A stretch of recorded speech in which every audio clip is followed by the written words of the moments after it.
क्या आपने अजलान से बात की? हाँ कर ली है। और मेरी से? हाँ उससे भी कर ली है। और कुछ पूछना है तुम्हें? क्या कहा अजलान ने? कहा वो खुश नहीं है। पता नहीं क्या तवक्को थी उसे। अल्लाह हमारे हक में बेहतर करे। बस ये लड़की फिर से खुद को कोई नुकसान न पहुंचाए।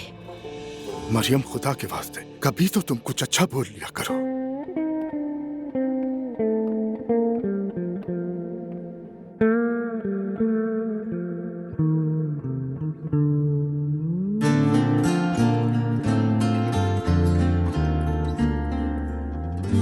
Seni görünceye kadar, sana bakıncaya kadar,